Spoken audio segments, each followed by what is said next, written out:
பக்தி நிறைய இருக்கா? எனக்கு இருக்குது சார். இல்லாதவர்களை பற்றி நான் குறை சொல்கிறதுக்கு இல்லை சார். கடவுள் இருக்காரா இல்லையா அப்படின்ற ஆராய்ச்சி பல ஆண்டுகளாக தொடர்ந்துக்கிட்டு தான் இருக்குது. என்னை பொறுத்தவரையும் எனக்கு இருக்கார், எனக்கு உள்ளே இருக்கிறார், அவ்வளோதான். பக்தி இருக்குது சார் எனக்கு. இப்போ நிறைய மனிதர்களுக்கு பக்தினா என்னன்னே தெரியல. ஒரு சுய கட்டுப்பாட்டுக்கு நிச்சயமாக பெரிய பாசிட்டிவான விஷயமா இருக்கும்னு நான் நினைக்கிறேன் சார். ஸோ நீங்கள் அதை அது கூட ஒப்பிட்டு பார்க்குறீங்களா? இல்லை சார், அதாவது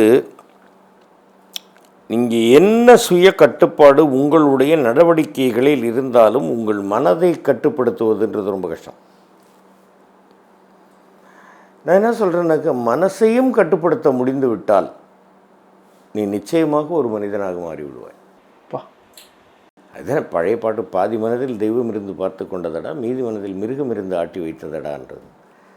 அதனால் சுய கட்டுப்பாட்டிற்கு நிச்சயமாக நம்ம இதை செய்யக்கூடாது, பகவான் நம்மளை தண்டிப்பார் அப்படின்ற ஒரு பயம், ஒரு ஒழுக்கத்திற்கு ஒரு வழி காமிக்கக்கூடிய ஒரு விஷயமாக இருக்கலாம் அந்த பக்தின்றது. அவ்வளோதான்.